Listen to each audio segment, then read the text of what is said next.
किस तरह से मजबूती मिलेगी? नहीं, वन नेशन वन इलेक्शन, देखिए आदरणीय प्रधानमंत्री जी का जो उनका विज़न है, जो उनकी सोच है कि भारत विकसित राष्ट्र बने, और हम लगातार समस्याओं में ही उलझते रहते हैं।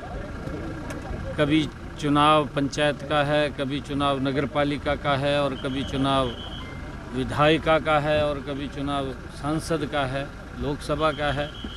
इन्हीं चुनावों के अंदर समय बर्बाद और पैसा वेस्टेज होता था। प्रधानमंत्री जी जो बिल लेकर के आए हैं वन नेशन वन इलेक्शन, उसकी मैं पूरी प्रशंसा करता हूं, और इससे खर्चा भी कम होगा, समय भी बचेगा, और ये भारत विकसित राष्ट्र गति से बनेगा। ये आदरणीय नरेंद्र मोदी जी की सोच है, और उसको सोच की हम पूरी सराहना करते हैं। कल क्योंकि ये बिल लोकसभा के अंदर जब ये इंट्रोडक्शन के लिए रखा गया, तो उसके ऊपर चर्चा होने के बाद वो पास भी हुआ है। मैं बहुत बधाई देता हूँ। सर, कांग्रेस नेता आज राजभवन प्रदर्शन के लिए जा रहे हैं सर, किस तरह से देख रहे हैं? कांग्रेस के पल्ला कुछ नहीं है, सदमे में है। ये उन्होंने इस प्रकार की वो बातें करते हैं क्योंकि जब उन्होंने अपने आप किया नहीं, अपने आप तो वो लगे रहे लोगों को परेशानी में खड़ा करने में, और असुविधाएं लोगों के आगे समस्याएं पैदा करने में। जब समस्याएं पैदा की हैं तो अब कहाँ जहाँ वो चक्कर काट रहे हैं उसका कोई लाभ तो बढ़ने वाला नहीं है, परंतु किस लिए काट रहे हैं उनको पूछना चाहिए, उनको बताना भी चाहिए विषय क्या है। वो अपने गिरेबान में जा करके देखें कि जब हम सरकार हमारी लंबे समय तक रही है, देश के अंदर भी रही है, प्रदेश के अंदर भी रही है, तब तो वो किसी वर्ग के लिए कुछ नहीं कर पाए। ना उन्होंने किसानों के लिए किया, ना उन्होंने महिलाओं को सुरक्षित किया, ना उन्होंने युवाओं के लिए किया, ना उन्होंने गरीब के लिए किया।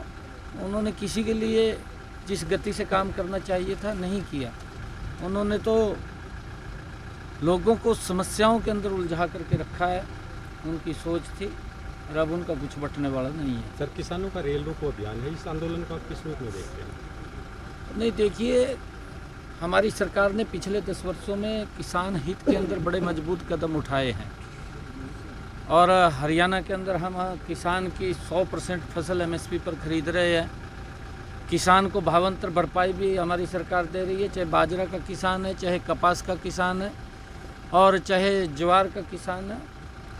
और एमएसपी के ऊपर हमने अभी ये कहा है कि हम 100% फसलें एमएसपी पर खरीदेंगे। पंजाब की सरकार को वहाँ के किसान से जाकर के बात करनी चाहिए, और जो वहाँ के किसानों की जो ये समस्या है उस समस्या का समाधान वहाँ की सरकार निकाले। परंतु राजनीति में लगे हुए हैं। कांग्रेस के नेताओं से भी मैं कहना चाहूँगा, जहाँ जहाँ उनकी सरकारें हैं, चाहे हिमाचल के अंदर है या कर्नाटक में, तेलंगाना में है, वहाँ के किसानों को एमएसपी, उनकी फसल को एमएसपी पर खरीदने का काम करें ताकि किसान को राहत मिले। इस प्रकार का लोगों के अंदर झूठ बोल करके राजनीति करना दुर्भाग्यपूर्ण है, ये नहीं होना चाहिए। सर, एक अंतिम क्वेश्चन सर, नशाखोरी प्रदेश में बढ़ रही है, आप ये एक कार्यक्रम में आज पार्टिसिपेट करें, क्या मानते सर, इसका क्या सोल्यूशन निकालने जा रहे हैं आगे आने वाले टाइम? नहीं, देखिए हमें इस बात को लेकर के सचेत भी होना पड़ेगा, माँ बाप को भी सचेत होना पड़ेगा। सरकार मजबूती से इस दिशा के अंदर काम कर रही है। हमने बहुत ही डिटेक्शन सेंटर्स भी खोले हैं, और उनको हम निरीक्षण भी उनका करते हैं। अगर कहीं पर युवा गलत रास्ते के ऊपर जाता है तो माँ बाप भी उसका ध्यान रखें। तो उसके लिए जहाँ भी कहीं हॉस्पिटल में दिखाना है या कहीं किसी नशा मुक्ति केंद्र के अंदर लेकर के जाना है तो उसको तुरंत दिखाना चाहिए ताकि इस लत से दूर रहें। परंतु हमने अलग अलग युवाओं को जो सम्मान दिया है, चाहे नौकरियों के अंदर बिना पर्ची बिना खर्ची के, चाहे खेलों के अंदर बढ़ावा देने की बात हो, चाहे स्टार्टअप या स्टार्टअप के साथ साथ हमने जो इंडस्ट्री के अंदर युवाओं को आगे बढ़ाने का काम किया है। मुद्रा बैंक योजना के माध्यम से युवाओं को सशक्त और मजबूत करके उनको पैरों पर खड़ा करने का काम किया है। हमने पिछले 10 वर्षों में युवाओं को कौशल उनको करा करके उनको रोजगार देने का काम भी हमारी सरकार ने किया है। अलग अलग क्षेत्रों के अंदर लगातार युवाओं को जो विश्वास बढ़ा है, उस विश्वास को लगातार सरकार मजबूती से युवाओं के साथ खड़ी दिखाई दी है।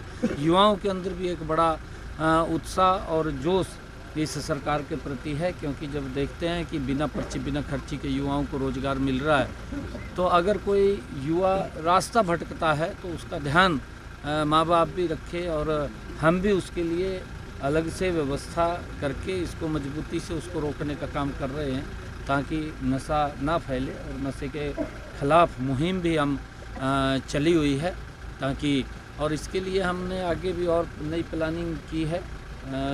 उसके लिए हम शीघ्र ही उसका भी लोगों के बीच में बात करने वाले हैं। सर, कांग्रेस में गुटबाजी नजर आ रही है। वीरेंद्र सिंह ने उदय भान का इस्तीफा मांगा